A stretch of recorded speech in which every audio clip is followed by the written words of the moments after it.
I What did we say? guess. So what was one we did with Jesse on here? It was tell me a joke about a prog rock band. Okay, so this will be the last thing we do here. Why did the prog rock band break up? Because they couldn't agree on the time signature. That Wow, sucks. that's. I mean,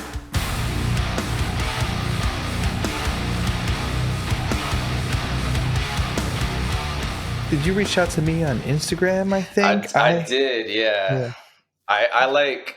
I've been like following you like for a while.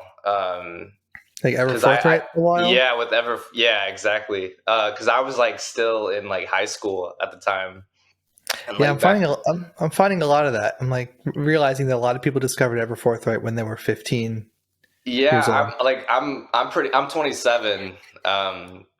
But in high school especially, I kind of mentioned it the other day because like I was like a big like Cynic fan, like I was into like Atheists, I was into like all the like jazz, metal, whatever you want to call it.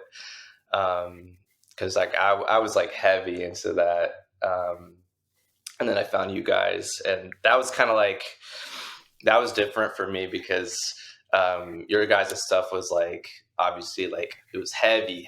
It was like more like a Whitechapel. Yeah, it was. Yeah, exactly. So, yeah, no, I freaking loved your band back in the day, man. And so yeah, I was then stalking you a little bit, and I saw you're in a band, Wolf and Bear, and I checked out some of the stuff. And you guys are great. You've always been in that band? Yeah, so I joined the band in like 2014, and that was kind of where we took off. They have previous members before, but I joined the same time. That's a long time ago. That's not. Yeah, I was like, I was in the band for a little bit, and then I had to take some time off to focus on my own stuff, and then I came back to the band. But I've always just kind of been in the background, always just kind of, but yeah, we've been, yeah. What if you don't mind me asking, like, focusing on your own stuff, like, is there anything, because I did the same thing. I had to focus on, I think at some point a lot of guitar players or musicians have to do that at one time or another, just be like, shit, this is not working right now. Let me take a little time off and come back to it. Or social media breaks or something. Well, that's more of a newer thing, a social media break. But like when I took time off, it was more like just more about a necessity. Like I've told the story a bunch of times now, but maybe you've heard it, maybe you haven't. But Ever Forthright really never got like a big break. We were never reached out. We were never really approached by the same people that approached like Periphery and Animals as Leaders. We just didn't have those friends.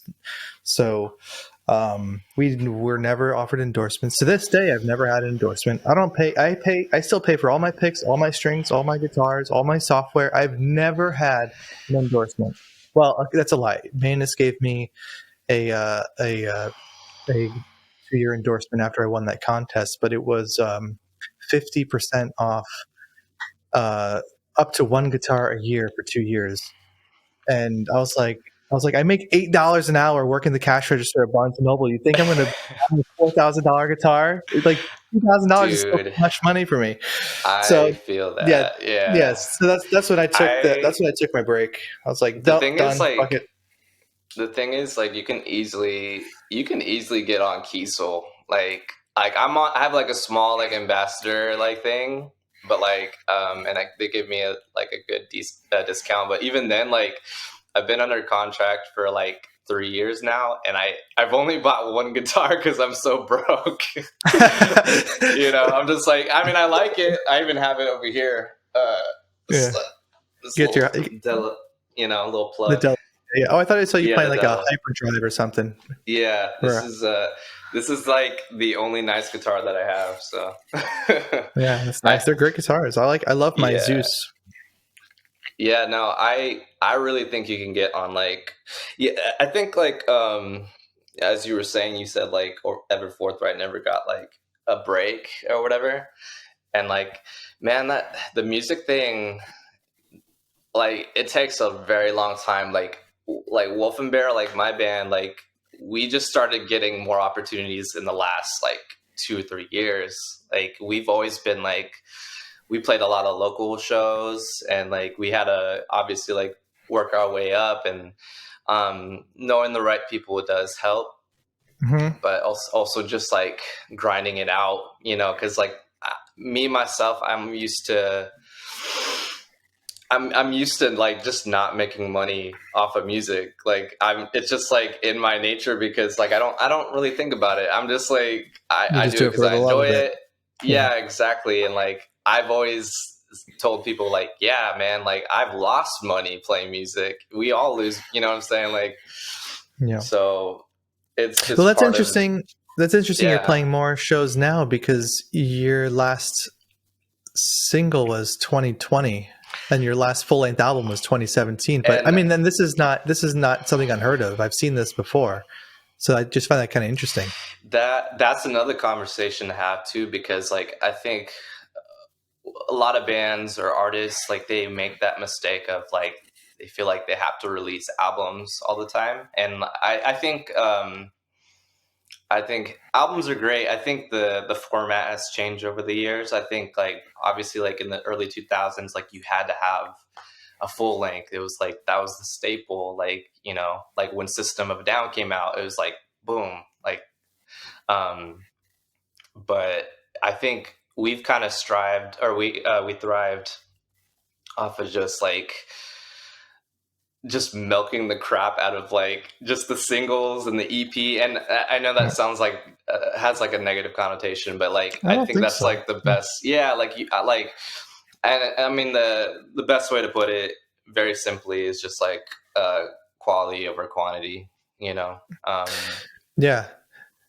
Um, yeah, I mean, that's what I've been doing with my latest EP, just one single at a time. Every few weeks, put out a new one. Now I'm out of singles though, so I got to write something new. But I know. I uh, I was just listening to your your EP, man. It was really cool. I really like the Strike or whatever. thanks. Yeah, that's the newest one.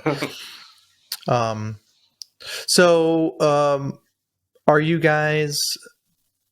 So it took you some time to get some good shows. You were doing mostly local shows for a little while. You got some cool shots of like looks like some big tours that you've done in the past, though, with Animals as Leaders and playing some pretty Yeah. large venues. How does that come about? Yeah, it's just a matter of we got really lucky actually. So the last tour we were on, it was it was a Dance Gavin Dance headliner, and we know those guys personally. Like they're actually from Sacramento, California, which is like kind of our neck of the woods or It's whatever good. you It's want a to call good. it. That's a good Yeah, band. and then the bass player, his name is Tim. He actually played in our band, so we just had that connect already on lock. Uh, And then when COVID happened, that tour specifically, the last tour that we did, the Afterburner tour, like it was postponed so many times. Like we weren't even initially booked for that, and then all what year this was that? COVID, 2021. So Yes. it was trying to come out of COVID. Yeah, so originally, actually, it was Animals was on that, and then Issues was on that originally, and Mm. then obviously a lot of stuff changed since then. Animals couldn't do it anymore, so Polyphia hopped on. Issues had issues. Um, respectfully. And it just made sense. And then our boy Tim, our bass player who played in DGD, just kind of plugged us and was like, "Hey, like let's get Wolf and Bear on this." And so that was like our biggest break so far. Like that was a big jump for us. Nice. We've done some like similar level, but not to that caliber. Um, Yeah. So when you but guys play locally, is it like a big deal? Do people come out and you have a pretty good show or? Yeah, it's for us, like we have, I feel like we build our fan base just off of like our friends and like our homies, and they would all come out, and then eventually like new people would tag along, and people that would find us like on the internet, or through this like community called the Swan Core community. It's like Hmm. I'm not sure if you're familiar with that, but I recently just heard that for the first time. What is that in reference okay, to? so it's so the guitar player for Dance Gavin Dance, they established this. He established this like post-hardcore sound, and his last name is Swan. So Oh, like so but it's funny because like those are our homies, and like it's kind of like it's like it's very similar to like gent, like yeah.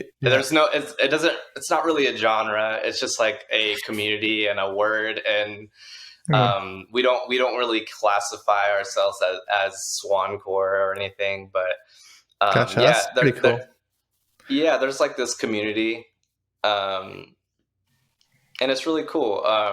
We've definitely thrived through this little like niche world of like, it's really interesting because you have the people that all the like the screamo kids that listen to like Dance Gavin Dance, the Skylit Drive, and Chiodos and stuff like that, and it's like meshing into this world of like prog rock, and like that's kind of where we sit, because we're like on Hmm. paper, like I would consider us like a prog rock band, Hmm. but I feel like more casual listeners are like finding us, and like I don't know, it's giving us an outlet to like be weird, but like I don't know, it's really interesting. Yeah, and that's something I've been thinking about a lot lately. Is how do I kind of widen the kind of music that I'm writing, but also still enjoy it? Because I Yes. want to. The whole point of this is I want to enjoy it and have fun, but it's also kind of shitty when you write something and only a handful of people want to listen to it. Like you want to see more girls listening to your music. You want to see older people listening to your music. You want to see younger people listening to your music. Whereas all the music I'm writing is like Instagram might as well have a like conservatory musician demographic, and my demographic would be you know men between the ages of 18 and 24 and are in conservatories is 100% of your audience. It's like fantastic. Hey, you just have to put some like lo-fi beats in the back of your like, Yeah. you know what I'm saying? Like just like use hella reverb, and like I don't know, Yeah, but yeah. Well, I've never enjoyed like the super guitar nerdy scene. Like I like good songs. Like at the end of the yeah, day, me the too. music I write is to me it's fun. It make you think a little bit. It's experimental, but at the end of the day, it's a listenable song, and not as listenable as like what you guys are writing, but it is to me in the realm of a listenable song. What I don't Yeah. like is like the guitar nerd stuff. I will not subscribe to the guitar nerd, um, you know, thing. Like I just don't play like that. I don't listen to it. I don't particularly like it. Um, yeah, Yeah, no, I'm in the same boat because although my roots are in that guitar nerdy stuff, yeah, like yeah, in and same. Yeah. yeah, it's just like, and I tell this to people all the time because like a lot of like fans or whatever like ask me about like, oh, who do you listen to, and they expect an answer like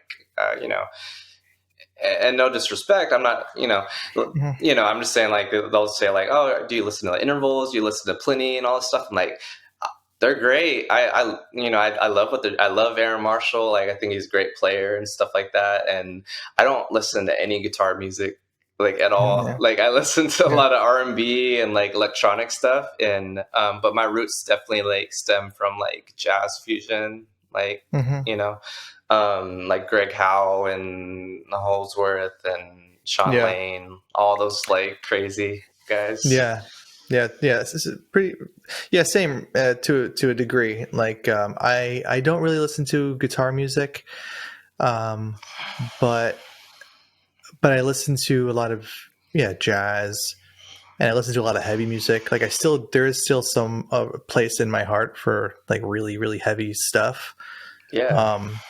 And so when that comes together, it'll often come across as, guitar nerdy music or guitar music, because I Yeah. don't write vocals. But in my own head, at least, it isn't that. But I guess it doesn't matter what I think. Yeah, I do appreciate where we're at, because like we can get away with like more technical noodly guitar playing, but still like I'm not there, like I'm not at least with this new stuff, I kind of just let all the noodles out. I kind of just like, okay, let me just get all this stuff out, and New then like, stuff that I haven't heard yet that you just sent me. yeah, so exactly, this new album that's coming out this year. Uh I I even told Tim, our bass player, I was like, I need to just get all the noodles out, and then I can, because like I think this album, there's some new stuff on there, but like there's a lot of stuff that I've just had in my back pocket that I've had even from high school, and but I tell this to people all the time. I'm like a songwriter at heart. When I write music, I'm actually writing like everything. I'm thinking about the drums. I'm thinking about vocals and stuff like that. I'm always learning. I feel like songwriting is always like a journey, and there's no like, it's kind of like tone chasing. You're never like really satisfied, and you're always progressing. Yeah. But like truly, I'm like a songwriter at heart. So yeah, I don't really like. Yeah, I can't even tell you the last like me myself. I can't tell you the last band that I listened to. But did you write most of the Wolf and Bear stuff? Yeah, I would say so. I'm always writing, so I just have like collections of either demos or like just riffs in my camera roll, and like even just chord progressions. So when you write, do you track it at home and then teach, and then the rest of the band kind of learns it? And I assume your vocalist like puts his own vocals and lyrics on top of it.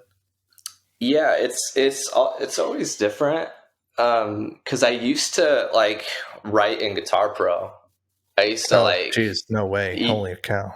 I used to like what? I would never do, like, I can't even conceive writing in Guitar Pro. I was using it like a lot in high school to write, because I didn't have like an interface to record. And I was like, well, I want to get my ideas out. And so like I got used to like tabbing things out, and with that you can like program drums, you could do bass and second guitar, and then I could send it to my guitar player and be like, okay, this is exactly what you play. And but I don't really do that anymore, unless I'm like maybe like writing a solo or like figuring out harmonies and stuff like that. It really depends, but I mostly like sit in front of my computer with the guitar, and just like work it out. I mean, no shade on that process. If that works for you or for someone, it just would. There's no way I could see that working. I can't. I noticed too, like I can't do it anymore, because it's a different, like, you get a different feeling live, like when you play those songs. Like I feel like it doesn't always translate well live, and I've learned that over the years. Like when you start playing these like really intricate compositions, because like a lot of our stuff is like really syncopated.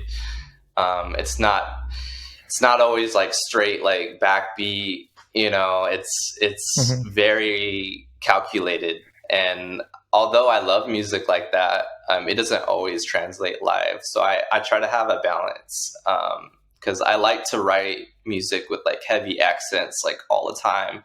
I like to write with intention, but like if it's not like slamming live, then I'm like, so I sometimes like I water things down a tiny bit, but like, I mean, watered down sounds like a negative thing, but No, I I know don't what you know. I know what you mean though. I actually did write a couple of our forthright songs on that first and only album on piano. Mm, And when I went to play them on the guitar, they were really uncomfortable fingerings, and we just kind of stuck it out.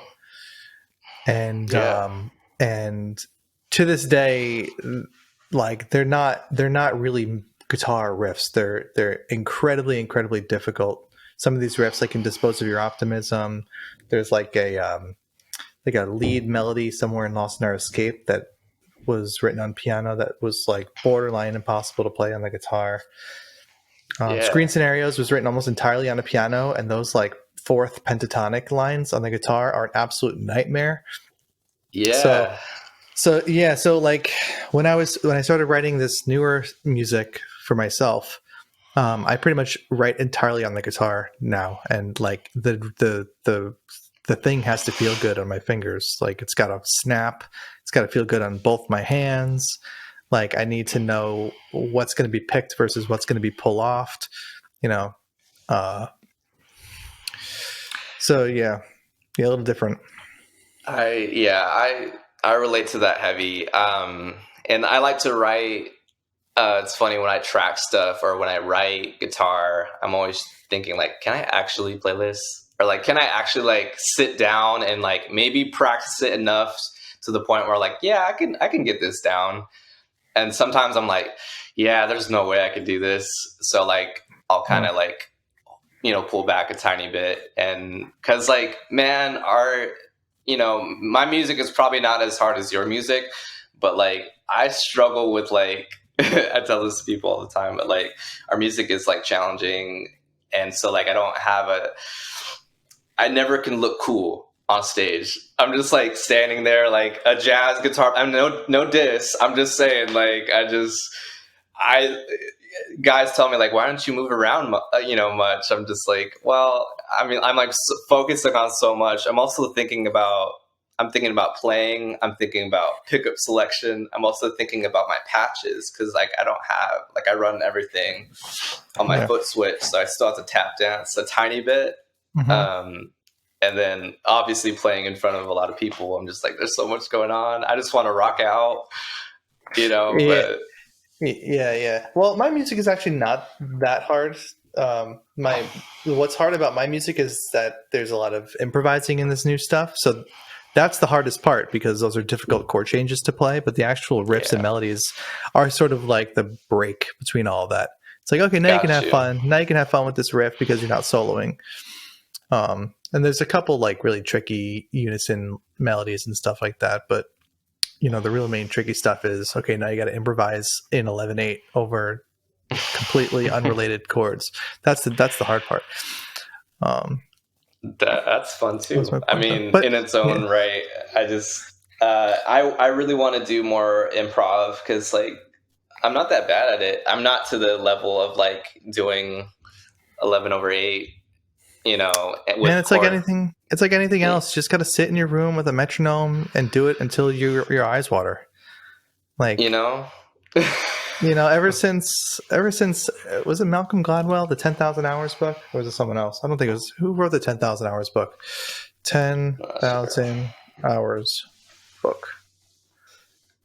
You become what you practice. 10,000 hours. No, this wasn't Malcolm Gladwell. This was Phyllis Lane.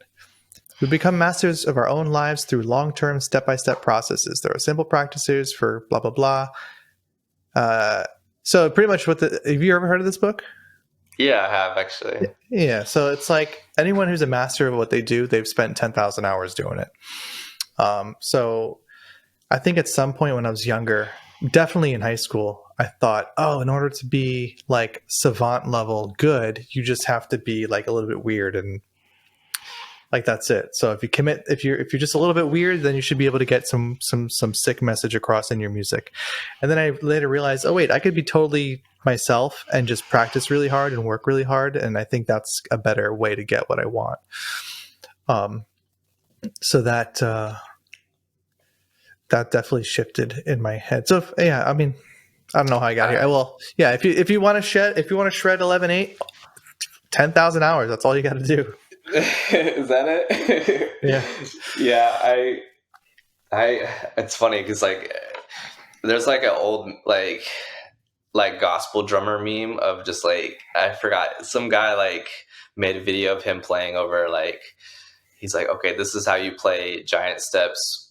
Um, like I think he played it like 13/8, and then like he was about to play it, and he's like, I have to send the video, but I'm really bad at explaining. But like he just basically he was like, please don't play in 13/8, like at like but no, I in high school like I very much had that mentality of like I didn't really care about anything else. I just wanted to get like better at guitar, and my drive was like I had like a little YouTube channel, and I did like YouTube covers, and like the thing that drove me was like, man, I want to be better than these guys, and because I didn't really have a lot of like guitar player friends to like compare myself to, or like to show riffs, or like, oh, I'm better than you. Like I was like the guitar guy at my school.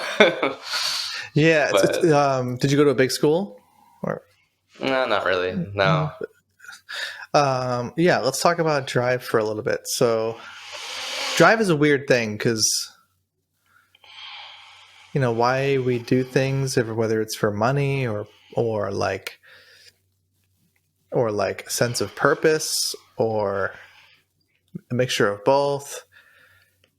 It or like leaving a legacy, like it changes all the time. It changes all the time for me. Like again, having put down the guitar for a bunch of years, then coming back and writing some stuff. I think my drive at that point was, well, let me write the stuff that I've been wanting to write.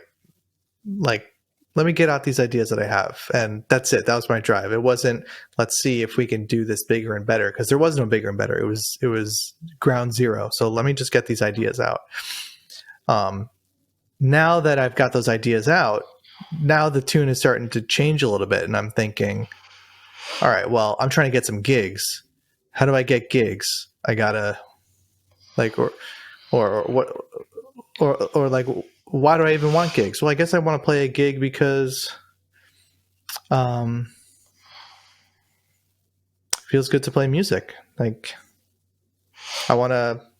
I've never been in the service industry. I've never liked serving people. I've never been like a waiter. I've never been, oh, can I get you some more water? Can I get you some more French fries? Like, what can I do for you? I've never been a particularly nice guy either. I am a nice guy, but I've never been outwardly like, Yeah. Tom, nice to see you. Oh my gosh. You don't like being fake.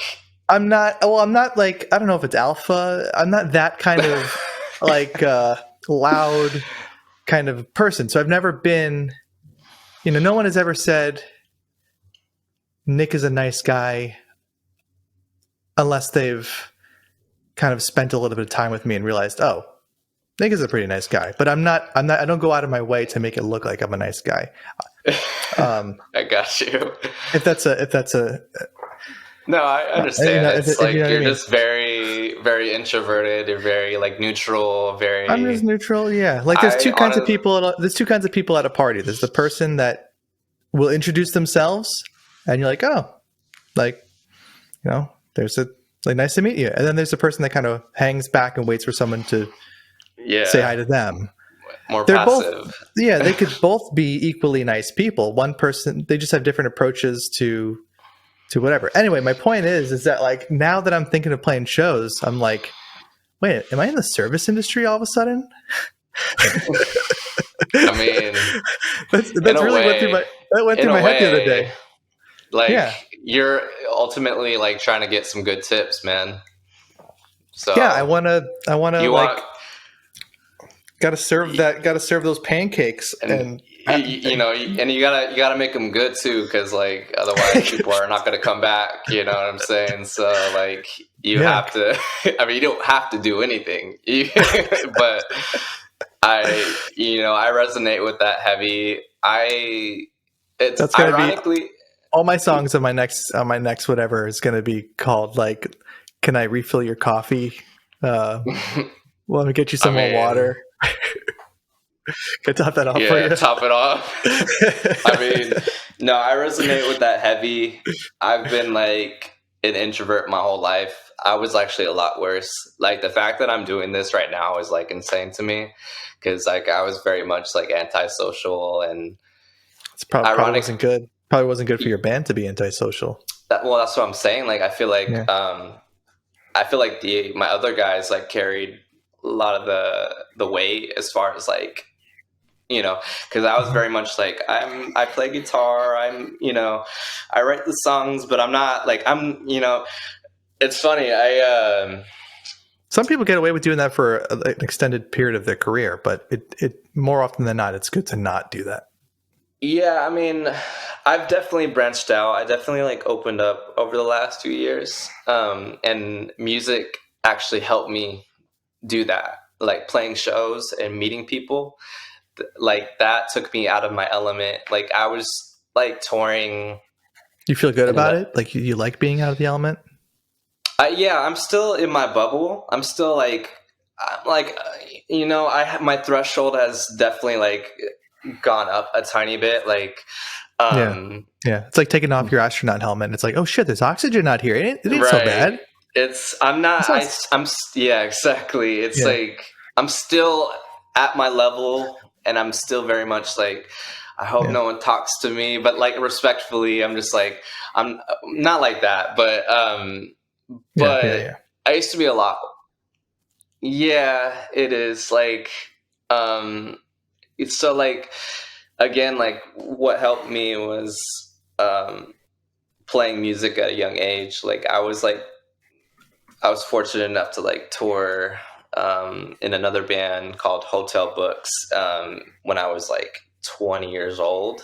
And like my first like real big tour was like a full US, and like and they were a band that was like already established. I was just kind of filling in, and um that whole experience like opened doors for me like socially, because I even remember like, man, I was so bad. It seemed like I was like a mean guy. It seemed like I was like I didn't want to talk to anyone because I didn't, but like just Mhm. because of my own problems, not because of them. um Yeah. I got a lot of that too, actually. you Yeah. But there's the whole introvert versus extrovert thing. I've come to learn is it's not the same as being shy. Like being shy is being shy. Being an introvert, being an extrovert is a different thing. And what that comes down to is where you get your energy from. So introverts get their energy from being alone. Extroverts get their energy from being like out and gregarious. Like they recharge by being around people. Introverts recharge by being by themselves, getting away from people. So there was a famous talk show host, whoever the big famous one was before. Johnny Carson, is that it? I think it was Johnny Carson. I love all the random shit that I barely fact check on here and just spiel out. I think it was Johnny Carson who was like, a talk show host in front of millions of people a night doing his thing, who was apparently an introvert who did a fantastic job as a talk show host, but that was his energy getting drained in his performance. And when the show was over, he needed to recharge. And so he would want to be by himself. He wasn't a dick by wanting to be like, look, like I got to go be alone. But his introverted nature, that was the way he was going to recharge his batteries. So yeah there is a way for introverts to be seemingly extroverted, but when it comes to recharge, it does boil down to you need to be by yourself. Yeah, I've also noticed like for me, um I'm very much in my bubble at the beginning of a tour. I'm just like, yeah. I hope no one talks to me respectfully. I'm just like, I don't know what to say half the time, but Mm-hmm. like, I'm always going to be nice to everyone. Obviously, I love meeting fans and I love meeting new people. But I've noticed like if I'm on a tour, like towards the end of the tour, I feel much more open. I feel more like used to this grind of like networking and socializing. And you're like, yeah, I'll take a picture with you, like whatever. Mm-hmm. Um, but when I take time off in between, I go back to my normal self. It comes in waves for me. Like right now, I'm in my like very timid, like insecure whatever, because like I haven't toured in like a few years, so like Oh, um really? yeah, it's been a minute for us because like we've been focusing on the album, and like Hmm. I'm trying to do more like session and like fill in work, but I haven't played a show in so long. Yeah, I just played my first show in 10 years the other day. Really, 10, 10 10 years? fucking 10 fucking years. Yeah. How was that? It was sick. I felt really good. I felt really good about it. It was just the right size. It was about 100 people or so. I opened up for this band called Bit Brigade, and they were on tour. This was in Long Island, and I had a handful of people there to see me specifically. But I turned a lot of heads. Like, people afterwards were like, "Shit, what the fuck was that?" And that felt good. That's awesome, man. Um, yeah, it's been a long while. And the show I played before that was Euroblast in Germany for like 2,000 people. So it was a bit of a change. Didn't Um, you fill in for who was it? harp It was machine. a harp. Yeah, I remember Yeah, that. yeah, that was cool too. That was like every night was a couple hundred people. I don't think we ever played for more than. I don't think we ever played for 1,000. I think it was like a couple hundred people every night. Um, Yeah, because they were still like yeah. a relatively newer band at the Yeah, well, time. Born of Osiris was headlining Oh, after the burial really? was after the burial was co-headlining. Monuments was just before them, and we were the openers to Heart Machine. So it was a pretty cool tour. Oh, wow. But this is when after the burial had like 2 albums out, and Born of Osiris. This was when Jason Richardson had just left the band. Yeah. Um, so, and this is also, I think, probably one of the first couple tries all these bands had of playing in Europe, which is not an easy thing to do. To pick up and go to Europe as a US band is really tough. Yeah, I Yeah. haven't done that yet. Oh, geez, it's It's on my well. list. One thing I wanted to ask you, because you had mentioned playing local shows and focusing on local shows, then doing this tour. Um, so give me some advice, because I want to play more shows. I'm having a hard time like making uh, meeting the right people in like the tri-state area to book some like decent gigs. I don't want to play like at a veterans like a VFW hall, like where it's like bring your own PA, and I got to go to like Radio Yeah. Shack and pick. I don't want to do that. I want to play like the show I played a couple weeks ago was great, like great sounding venue, nice big monitors, and that's the kind of music that I play. I still play heavy music, like I'm still playing like heavy riffs, even though I'm improvising in between them. So I need that big sound system. Um, but but I'm realizing that like showing up to this gig and seeing that there was 10 people there for me was like, okay, cool, that's 10, but it's not 40. Like there's got to be more people. I need more people to know who I am in my area. Um, Mhm. and I was thinking about like, oh, I could do like Instagram ads and like target the shit out of like the 25-mile radius that I'm in, right? Just like everyone in this neighborhood and no one else in the world knows who I am. But like shit, like Westchester County, wherever I go, people are going to turn up.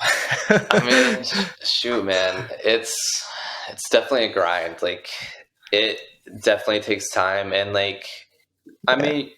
I mean, you've been like, I've known your name for a while, but like, I mean, I feel like in this world of, you know, because like I feel like most kids that listen to like the proggy stuff, they'll listen to like intervals, Pliny, Yeah. even Polyphia, like that.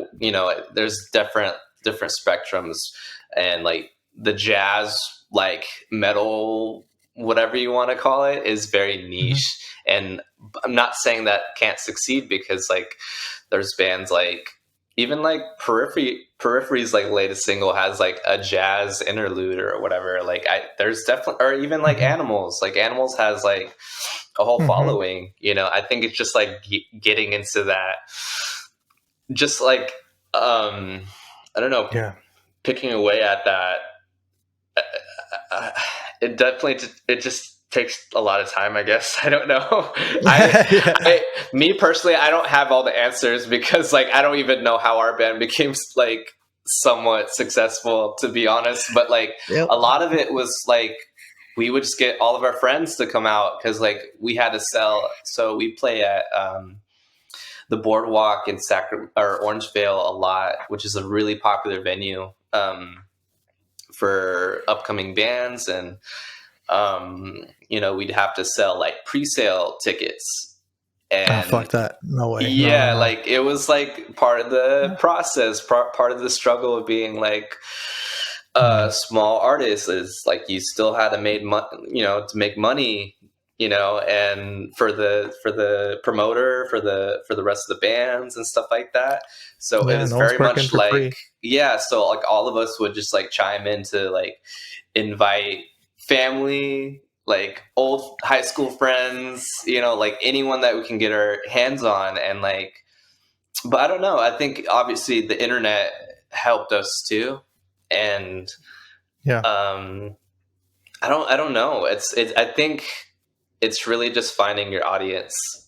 um Yeah, it's two different challenges, the internet thing versus a live show thing. Because it doesn't help me to have fans in Indonesia if I'm playing a show in Philly.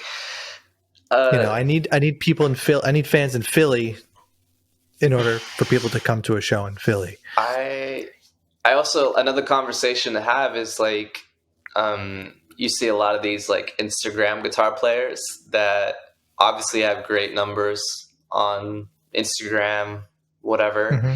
And then you check their Spotify monthly listeners and it's like still under, 1,000. And it's like, it's crazy to me. Like they'll have like a That's million different. followers on Instagram and like their music isn't really taking off because like most people just check out, their little like 10-second videos, and that's pretty much it. And It's a different. maybe, Yeah, it's a different.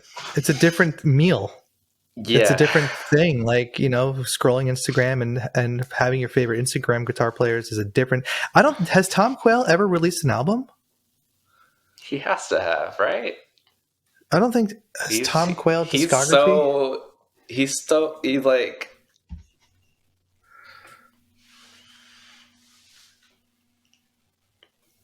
he probably does like he probably has like Jam Central. What is that YouTube channel? I forgot. Because like I don't. Guthrie Govan only has technically one solo album, and look at him. I mean, he has his band and stuff, but Well, yeah, but then there's Aristocrats, right? Is that different? yeah, I mean, yeah, that's That's his like, essentially. yeah, but even then, like I think they only have like two albums or so. But like, it's funny, like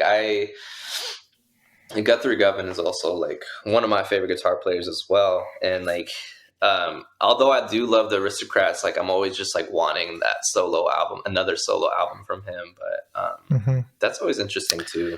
Yeah, I don't think Tom Quayle has an album.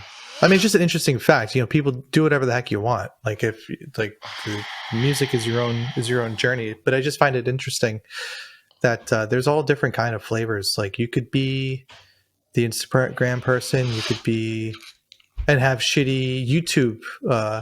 I'm learning this because I'm putting out my singles and my like I'll take the clip of the guitar solo from one of my new songs and put it as a reel on Instagram, and then I'll get like 60,000 views and reshared and all over the place. And the caption will say, check out the music video, link in the bio, and the full music video will have like 500 views. Like no one wants to watch the whole music video; they want to watch like the 60-second clip of only me playing the guitar solo. Yeah, It's interesting. you almost have to like. It's a weird balancing act because for us, we had to like fight through like because we didn't have like platforms like TikTok or Instagram at the time, or at least it wasn't as poppin' back in the day. Or even for me, like as a guitar player, like I was like making content on like YouTube, and like from there I found like And when I say content, I mean like literally like a webcam, me playing some cool riff or something. Mm-hmm. But even through that, like I have like people that still follow me from that. But like I think it's just like obviously a different climate of, because like TikTok, like I feel like a lot of artists thrive on that platform, and some of the numbers actually do translate to people going to shows just for that one TikTok song. Like Steve Mm-hmm. Lacy has his most popular track is, I mean, he was already established. He was already like playing for like Kendrick Lamar, but like when one of his I don't songs, know. like, I don't know who that is. Steve Lacy. yeah, he has a really popular song called Bad Habit. But Is he a guitar player? Is he like a rapper? he's like a singer and he plays guitar. But he was like known for like demoing or recording songs on his like iPhone, and Oh, he used to make like these like Mac DeMarco tracks. But he was already like established, but like he got really famous over TikTok because of like one song, and like people will like come to his shows just for that one song, to the point where like he gets like pissed off and he starts yeah, like but making fun of him or whatever, and or at least making fun of the situation, like, oh, like, that's all you can do. yeah, it's very interesting, but like luckily, like, Wow. for 131 in the whole world for listens. 131 in the whole world. yeah, it's actually a great song too. um so Bad I Habit, is he that the one? Yeah, he definitely deserves the praise. Like I think on that album, or on that song specifically, he has like, kind of reminds me of like Prince or something on the verses. Hmm. Really cool style, but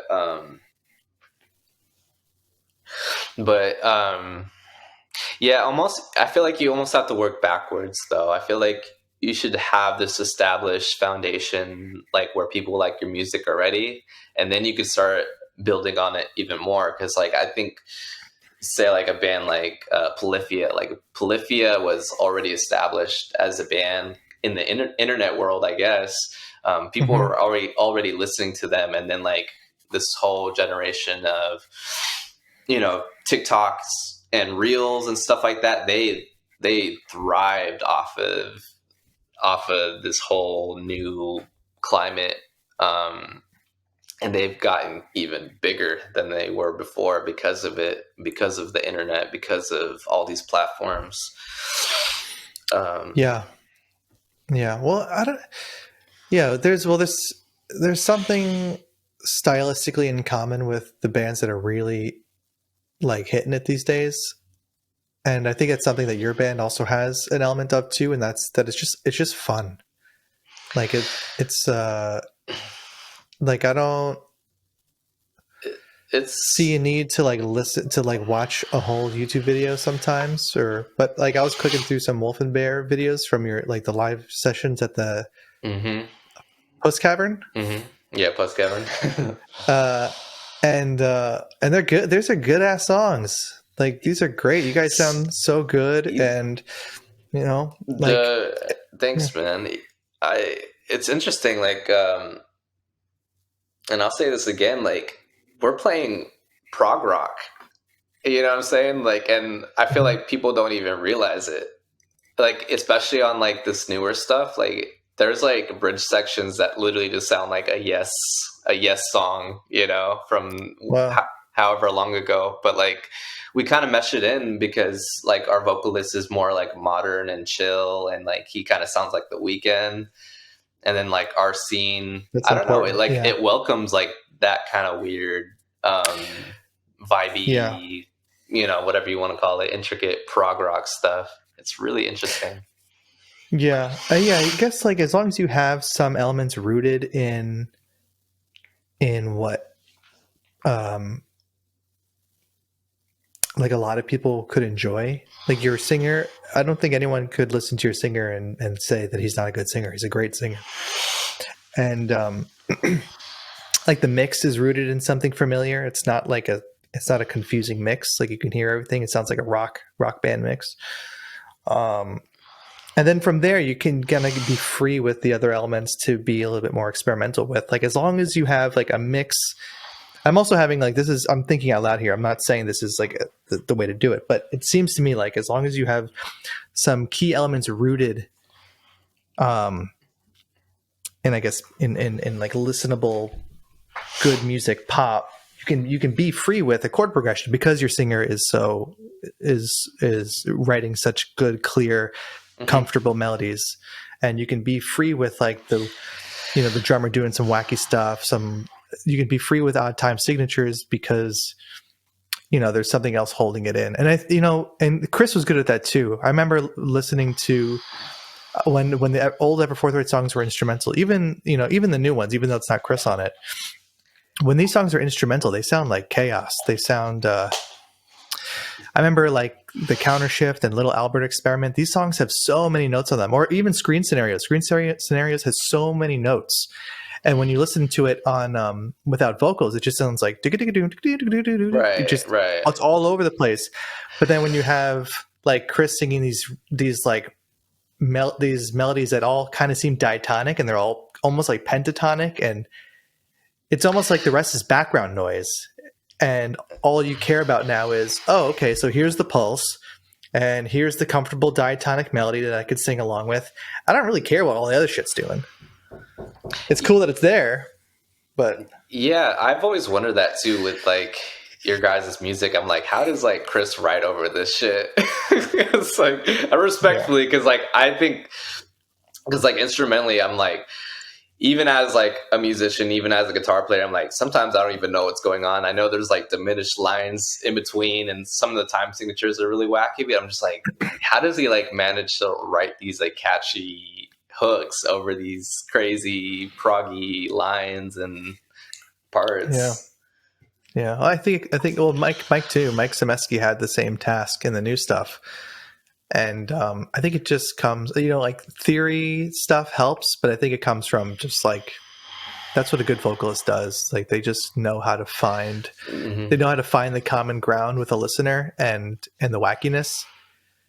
Like there could be like 4 back-to-back non-diatonic chords, and they'll find a way to like comfortably and sexily navigate those 4 chords. You know what I mean? Yeah, honestly. And as long as you can do that.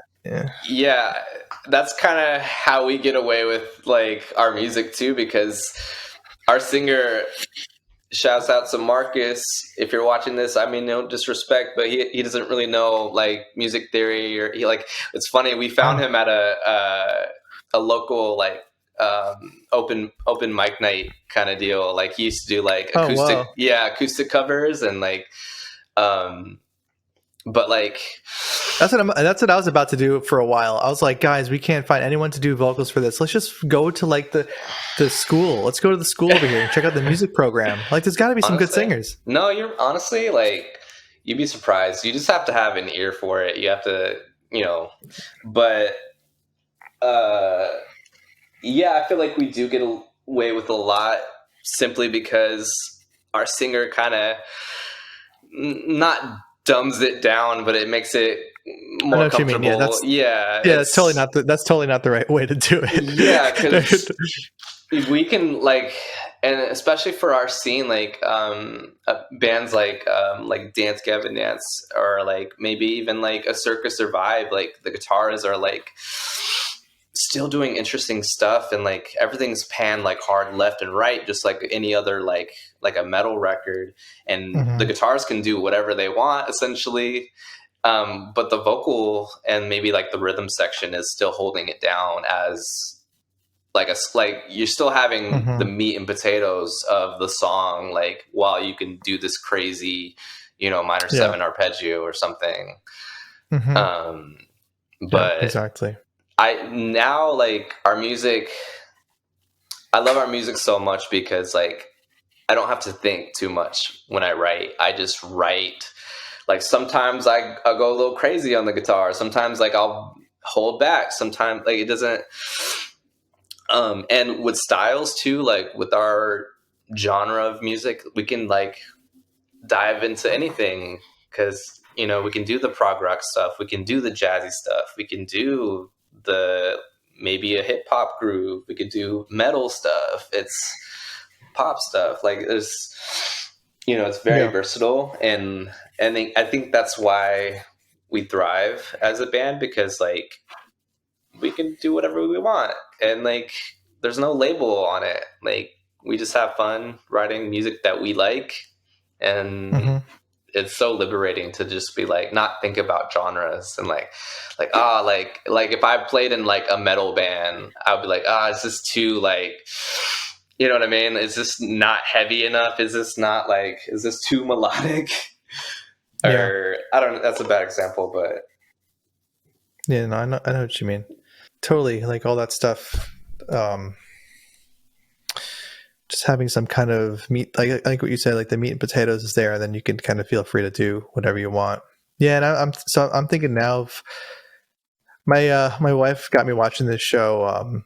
I think I mentioned this, Omar, on our chat with Jesse. Jesse Zaretti was on here last week with us, and I was watching Next in Fashion, and I was like, these people are so technically skilled, and I never really thought of fashion in this way, but I found a new appreciation for it in watching this show, because I was like, okay, these people have technical ability. They have like cultural and subculture knowledge of like whatever scene they're in. Like some people like their specialty was clothes for men, clothes for women. Like hyper gay was like another guy's thing. Like he loved making like sexy male things, and another one was like this woman.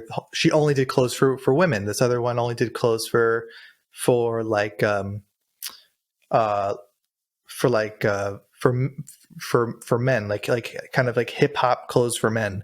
So they all kind of had their own thing, but they were all like wizards on like the sewing machine and understanding fabrics and how to cut a shirt to like perfectly fit someone's body. And I was like, man, these people are amazing. And the winner of the contest, they were going to get like, I don't know what the word is, signed to Rent the Runway, where they had to design a collection of clothes, like 9 different clothes for Rent the Runway. But it had to be something that was like, something that was going to be tasteful and people might wear every day. But as part of the competition, they had to make more like runway style editorial outfits. Like show me a Met Gala style gown that you would never, like no one would ever actually wear. It's got some crazy headpiece on it. It's like got like a tail to it that's like 30 feet long that someone's got to hold. And I just thought, this is really cool. These people, they got the technical chops. They can make the crazy editorial things that no one would actually wear. And then, if they win, someone has instilled the confidence. They've instilled the confidence in someone to hire them to also do things that anyone might wear every day. And so it has me thinking about that for my own music. Like, okay, I've done the editorials, or as editorial as I think I could ever really get. Like I've done the music specifically for the music nerds who study music, and that's it.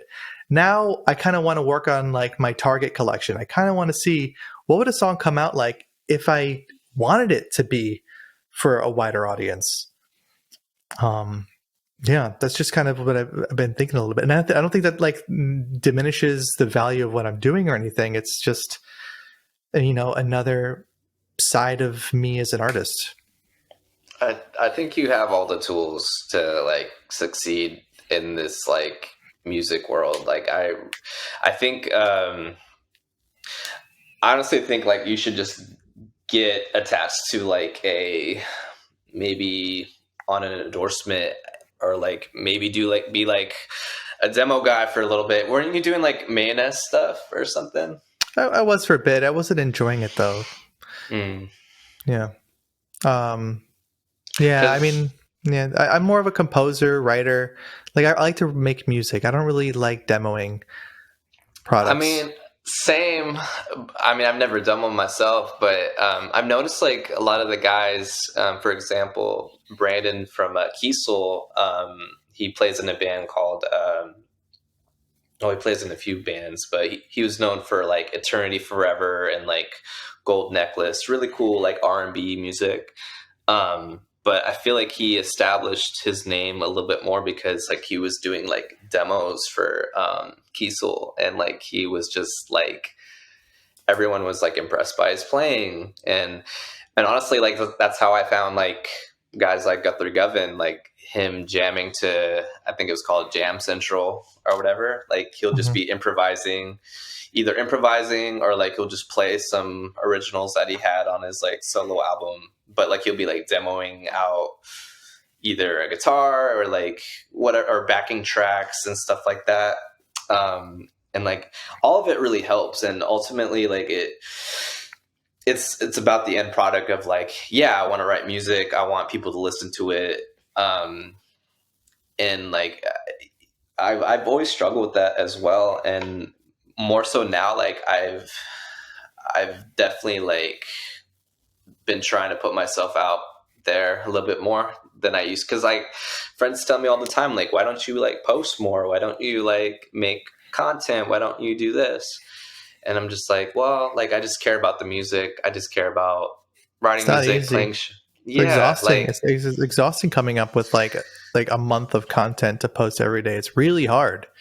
It's a lot of work, and at the same time it's crazy to me because like guys are like doing so well just making 10-second clips. And it's great. I think it's great, and I'm trying to get into that world a little bit more, but I just want to stand out a little bit. Like I don't want to be another guitar shredder guy. You want to do your own thing. I want to write some like interesting stuff. Like even if so like a good example for me is I used to have so when I was active on my YouTube channel, which is, there's not much on there. Like when I say active, I just mean like I did it for fun, but like people liked it. And but my point was, I had this song called Poofy. It was just like a jazz, like a very basic. I only played guitar for like 3-4 years or something like that. And like I wrote this like jazz piece, and it was really cool, and people liked it. And to the point where like people were like sending me videos of them playing it, and I was like, oh, wow, this is really cool. And like just from a YouTube video, so like I turned it into a song, and it's going to be on this new album actually. Nice. But like it's just crazy like what music can do. But yeah, I've always just thought like, yeah, I just care about the music a lot. I care about the music a lot more. But that being said, like I feel like if I start to branch out like I'm doing now, like I'm doing more like live streams. I've been thinking about that too. You should do that because like Twitch wise. Well, you can. So the thing about Twitch is like it can be great if you have the fan base for it, but even for anyone, like Twitch is like really hard. So like I would just maybe start out on even just Instagram, like start on Instagram, because I started doing it recently, and it's like, for one, it's actually kind of fun, and then you get to connect with like fans and people and hang out. But it really, I feel like it helps a little bit. Are you playing guitar or just asking questions? Just hanging out, but yeah, mostly playing guitar, and then like answering like maybe like like fan questions and stuff like that. Yeah, I know there's a way to include ChatGPT in this show somehow. I don't know what the answer is yet, but have you ever used ChatGPT? No. Okay, so it's pretty much just like an AI chatbot. You can like ask it all sorts of stuff. I asked it, give me some information on Wolf and Bear, the band. I'm curious how accurate this is. Tell me like if this is like way off. Okay. So Wolf and Bear is a progressive rock band from Sacramento, California. The band was formed in 2014 and is currently composed of 4 members: singer-guitarist Jack Pinder, guitarist Tyler Watt, bassist Josh Unit, and drummer Ryan Kiefer. The 2 guys aren't even. Yeah, I don't even. No, okay.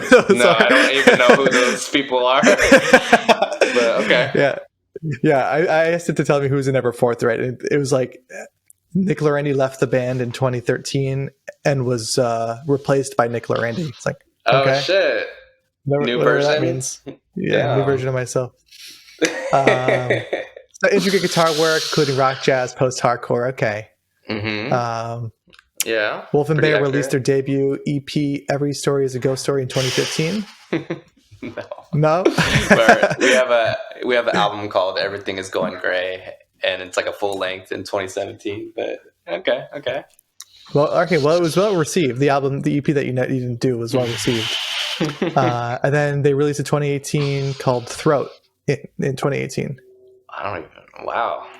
I don't even. So let's see. Wolf and Bear has toured extensively throughout the United States and Europe, sharing the stage with Dance Gavin Dance, Hail the Sun, and Cianvar. That part's true. Maybe not the Europe part.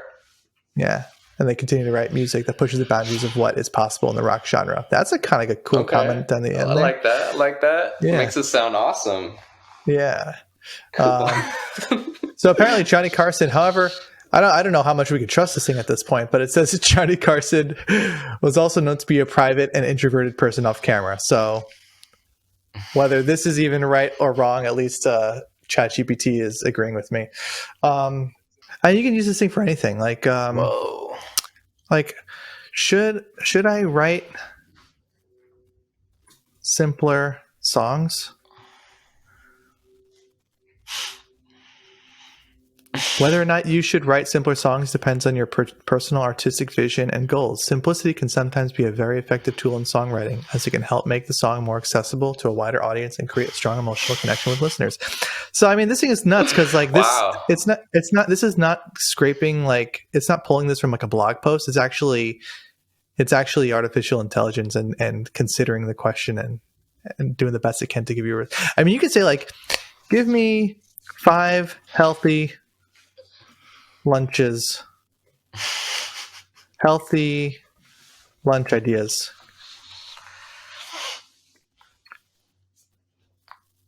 Look at that shit. Grilled chicken salad, veggie wrap, quinoa bowl. Wow.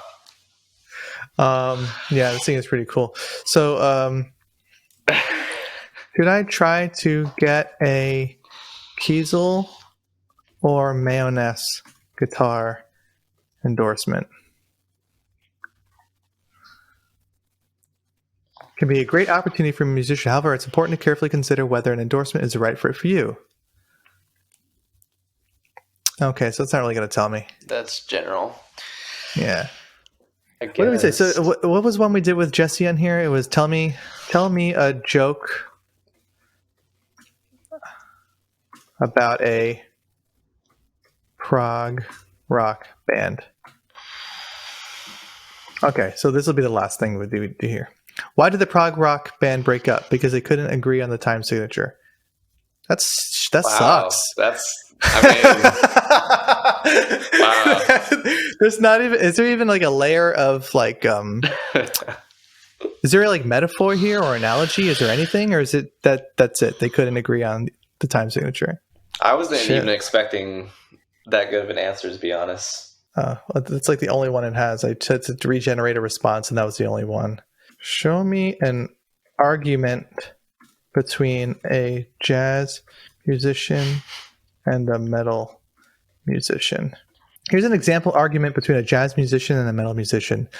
Jazz musician. I don't get why metal musicians feel the need to play so fast all the time. It's like they're just trying to show off their technical skills instead of focusing on the music itself. Metal musician. What are you talking about? Technical ability is an essential part of metal music.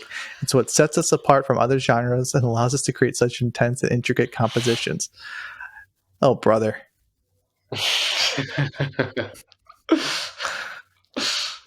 Metal musician. Emotion and feeling are important in metal too. Just because we play fast doesn't mean we don't put our hearts and souls into our music.